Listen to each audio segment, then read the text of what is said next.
کیا تکلیف ہو جائے گی. لیکن ذرا سا ان کی آئیڈیالوجی سے کوئی ڈیویٹ کرتا ہے تو انہیں لگتا ہے کہ جی نہیں جی وہاں پر بعد میں پھر ایسے لوگوں کو ان سب کو اٹھا کے نا ستی ویسے فرینکلی اسپیکنگ جب اس دن پاکستان جیتا تھا نا میں یہ سوچی تھی کہ وہاں پہ رہنے والے مسلمانوں کا اس وقت حال کیا ہوگا. وہ سب پہ نظر رکھیں گے اچھا آج کے دن کے مسکرا تو نہیں رہا, کیونکہ ہو سکتا ہے کہ کہیں نہ کہیں جو ہے نا یہ بھی پاکستان کی خوشی میں خوش ہو. نہیں آپ کو اصل اور لوگوں نے کسی نے گرین یا ہرا دوپٹہ بھی پہنا ہوگا تو اس کے پیچھے بھاگ چلے. ایک خوف کا عالم یہ ہے کہ اسد الدین اویسی صاحب آپ واقفیت ہوگی ان کی, وہ جناب ان کی جانب سے بیان سامنے آیا تھا کہ پاکستان اور انڈیا کا میچ نہیں ہونا چاہیے. تو وہ تو شاہ سے زیادہ شاہ کے وفادار ایٹ ٹائمز وہاں پر بن جاتے ہیں, لیکن the point is کہ کرکٹ از اے جینٹلمینز گیم تو خیر بہت ہی مایوس کرنے میں اور اس کو اسی طریقے سے کھیلا جانا چاہیے. جی اب کیا ہے مایوسی کا تذکرہ آپ کر رہی تھیں؟ مایوسی کا تذکرہ بھائی دیکھیں عوام تو مایوس تھی ہی ستی, مہنگائی کی وجہ سے ہر چیز جو ہے وہ مہنگی ہوتی چلی جا رہی ہے. روپیہ اتنا ڈیپریشیٹ ہو گیا ہوا ہے جس کی وجہ سے جب ہم کہتے ہیں نا کہ جی پہلے بھی عالمی مارکیٹ میں جب تیل کی قیمتیں بڑھتی تھیں تو ٹھیک ہے پاکستان میں بڑھتی تھی, لیکن اس وقت ڈالر کی پرائس میں اور آج ڈالر کی پرائس میں زمین آسمان کا فرق ہے. لیکن آپ نے گھبرانا نہیں ہے, روپیہ اتنا ڈیپریشیٹ ہوتا چلا جا رہا ہے. آپ نے گھبرانا نہیں ہے. نہیں ٹھیک ہے جی ہم آئل امپورٹ کرتے ہیں اس لیے اس کی قیمتیں اس لیے مہنگا ہو گیا ہے, لیکن آپ نے گھبرانا نہیں ہے. ابھی 1 نومبر سے پیٹرول مزید مہنگا ہونے کے چانسز ہیں, لیکن گھبرانا نہیں ہے. ظاہر ہے کہ گھبرائیں گے تو اس سے مسائل بڑھتے ہیں نا. میں صرف یہ کہہ رہا ہوں کہ ہم ہیلتھ کا سیگمنٹ بھی کرتے ہیں نا اپنے شو میں, دل کے مسائل ہو جاتے ہیں, بلڈ پریشر بڑھ جاتا ہے, شوگر بڑھ جاتی ہے, اسٹریس سے بڑھتا ہے. لیکن اسی لیے میں آپ کو کہہ رہا ہوں گھبرانا نہیں ہے. اس بیان کا کوئی سیاسی مقصد نہیں ہے, ٹھیک ہے. اس کے علاوہ ہم دیکھ رہے ہیں کہ جو چیزیں امپورٹ ہوتی ہیں وہ تو مہنگی ہو رہی ہیں نا, لیکن گوشت کیوں مہنگا ہو رہا ہے؟ کمشنر صاحب کی لسٹ اور ہوتی ہے, پرائس کنٹرول کمیٹیز اس پہ کوئی کام نہیں کرتی, بازاروں میں کھلے عام چیزیں بک رہی ہیں, مہنگے داموں بک رہی ہیں, 300 گنا زیادہ مہنگی بک رہی ہیں. جو ہمارا گوشت مہنگا ہو رہا ہے, جو ہماری مجھیں آ رہی پتہ نہیں ہے سوئٹزرلینڈ سے مجھیں آ رہی ہیں بیلوں والی ہے, کون سی ہے نیوزی لینڈ سے ہماری کرائسٹ چرچ سے مجھیں آ رہی ہیں, چیزیں مہنگی ہیں, آٹا مہنگا, چینی مہنگی. ایگزیکٹلی بات صحیح کریں, لیکن یہ مہنگائی جو ہے نا حکومت کے لیے سب سے بڑی جو اپوزیشن ہے وہ اس وقت مہنگائی ہے. 57% بجلی مہنگی ہوئی ہے مدیہ.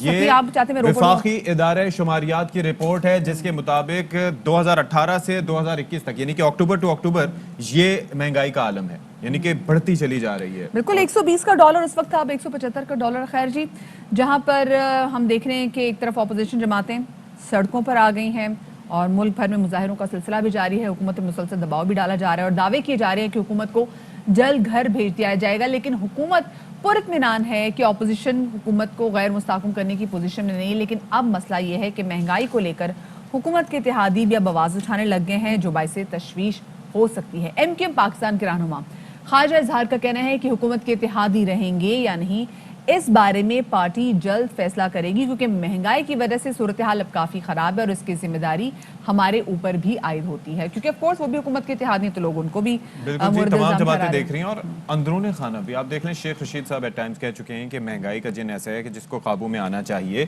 اسد عمر صاحب کی جانب سے بھی مہنگائی سے متعلق بیانات آتے رہے, تو obviously they need to control it. تو اس بارے میں بات کریں گے. ایم کیو پاکستان کے سینئر رہنما خواجہ اظہار الحسن صاحب ہمارے ساتھ موجود ہیں اور ان سے ذرا بات کر رہے تھے. خواجہ صاحب بہت شکریہ آپ نے ہمارے لیے وقت نکالا. چاہیے گا کہ اس معاملے پہ بیان بازی تو بہت ہوتی ہے کہ حکومت کو ٹف ٹائم دیں گے, یہ کریں گے وہ کریں گے, لیکن مہنگائی ایک بڑا مسئلہ ہے. تو آپ کیا سمجھتے ہیں کہ اس پہ کوئی لائے عمل آپ کا بن چکا ہے یا یہ معاملہ صرف گفت و شنید تک محدود رہے گا, بیان بازی تک؟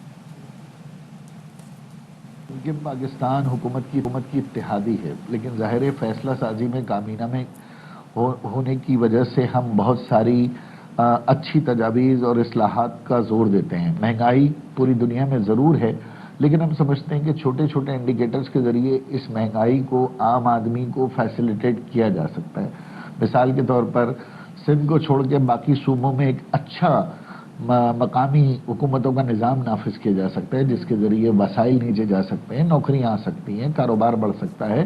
تو ہمیں یہ ظاہر ہے سوچنا ہوگا کہ اسی طریقے سے پروونشل فائنینس کمیشن ہم باقی 3 صوبوں میں دے سکتے ہیں تاکہ نچلی سطح تک یونین کاؤنسل اور ضلع مضبوط ہوں. پھر ہم سندھ کو بھی ایک سوالیہ نشان بنا سکتے ہیں. اسی طریقے سے 18 امینڈمنٹ کے پیچھے ہم نہیں چھپ سکتے. ہمیں پرائم منسٹر صاحب نے جس طرح کراچی میں ترقیاتی کام کروا رہے ہیں میں سمجھتا ہوں خوش آئند ہے. اور سب سے بڑا ہمارا دیرینہ مطالبہ جو اس وقت بلدیات جو مردم شماری کا ہے وہ پایا تکمیل کو ہونے جا رہا ہے. تو جہاں مختلف چیلنجز ہیں وہاں ہم سمجھتے ہیں کچھ ایسے بھی انڈیکیٹرز ہیں جس سے مہنگائی کے اوپر انڈائریکٹلی یا ڈائریکٹلی